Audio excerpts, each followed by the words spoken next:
में मैं विक्रांत तिवारी आज़ाद मंच की ओर से आपका स्वागत करता हूं। बिलासपुर में मौसम में ठंड है, लेकिन चुनावी गलियारों में तापमान बढ़ चुका है। दोनों ही राजनीतिक दलों ने अपने 70 उम्मीदवारों की लिस्ट घोषित कर दी है और दोनों ही पार्टियों के महापौर प्रत्याशियों के नाम भी अब सामने आ चुके हैं। अब पूरी बिसात जम चुकी है। 12 दिन, अगले 12 दिनों में 70 वार्डों का चुनाव का प्रचार हमें देखने मिलेगा। कई नारे देखने मिलेंगे, कई पोस्टर, बैनर और बम फटाके, ढोल नगाड़े सुनने हमें गलियों में मिलेंगे। लेकिन प्रमुख चीज़ जो हमें सुननी है, हमें देखनी है और जिस पर हमें विचार करना है, जिसके लिए पूरा चुनावी दखल का मैं आपके सामने लेके आ रहा हूँ, उसका उद्देश्य ये है कि इन दोनों ही राजनीतिक दलों के मुद्दे क्या होते हैं। क्या ये दोनों ही राजनीतिक दल सिर्फ अपने चुनाव चिन्ह, अपनी पार्टी, अपने वोटर्स के दम पर चुनाव लड़ेंगे या आने वाले 5 सालों का विज़न लेकर आएंगे?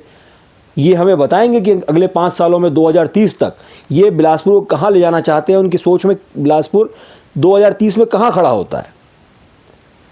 और जो जो इनका घोषणा पत्र, इनके मुद्दे, इनके वादे सामने आते रहेंगे, उस पर हम चर्चा करते रहेंगे। और मैं आपसे गुजारिश करता हूँ कि 11 तारीख को जब आप वोट डालने जाएं तो उन सारी बातों को ध्यान रखें, उन सारे मुद्दों को ध्यान रखें, क्योंकि आपका एक वोट ये निर्धारित करेगा कि हमारे बिलासपुर का भविष्य कैसा हो। अगर हम आज नहीं सोचते तो हमें ये बोलने की बिल्कुल भी हक नहीं है बोलने का कि हमारे बिलासपुर का विकास नहीं हो रहा।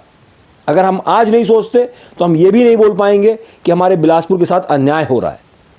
अगर आज हम चुनाव के समय जब हमें 2 में से 1 को चुनना है तो हम सिर्फ अपनी सहूलियत के अनुसार, कहीं मोदी जी को देखकर, कहीं बीजेपी की सत्ता को देखकर, कहीं कांग्रेस के राहुल गांधी को देखकर, सिर्फ चेहरों को देखकर अगर हम आज निर्णय लेंगे तो ये मान के चलिए कि आने वाले 5 सालों में बिलासपुर का विकास फिर उसी तरीके से ठग दिया जाएगा जैसे अभी तक ठगा जा रहा है। तो दोस्तों, आज हम जिस मुद्दे पे बात कर रहे हैं, चुनावी दखल में, ये आज का मुद्दा पूरा सिर्फ ये 2 प्रत्याशियों पर केंद्रित है।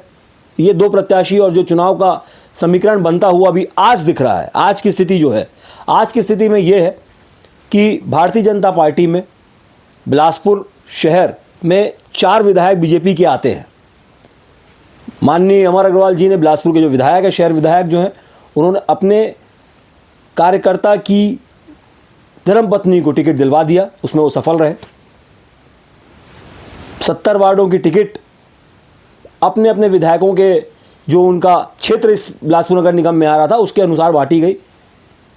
कांग्रेस में पूर्व मुख्यमंत्री भूपेश बघेल जी की चली और उन्होंने अपने कार्यकर्ता को टिकट दिलाई, उनके जो फॉलोअर हैं उनको टिकट दिलाई।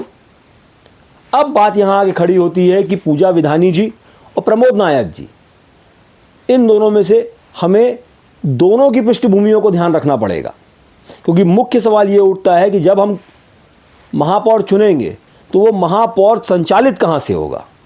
आज का हमारा विषय इसी पर है कि महापौर संचालित कैसे होगा। क्या जैसे हमने पहले देखा है, इस 5 साल को छोड़ दें, उसके पहले जो महापौर बनते आए थे वो बंगले से संचालित होते थे, क्या उसी प्रकार इस बार भी महापौर बंगले संचालित होंगे? क्या जब पूजा विधानी जी अगर महापौर बनती हैं तो नगर निगम बिलासपुर को संचालित कौन करेगा? पूजा विधानी जी, अशोक विधानी जी, या फिर पहले की तरह बिलासपुर विधायक अमर अग्रवाल जी? और दूसरी ओर अगर हम प्रमोद नायक जी को कांग्रेस की तरफ हम जाते हैं तो क्या वही स्थिति होगी जो बाकी अमूमन राय लोगों के बीच में आती है कि कांग्रेस का विधायक अगर रहता है और बीजेपी का महापौर रहता है तो काम नहीं होता, या बीजेपी का विधायक होगा और कांग्रेस का महापौर होगा तो काम नहीं होगा? क्या ये परिस्थिति बनेगी यहाँ सामने? हमें इन दोनों ही मुद्दों को देखना होगा।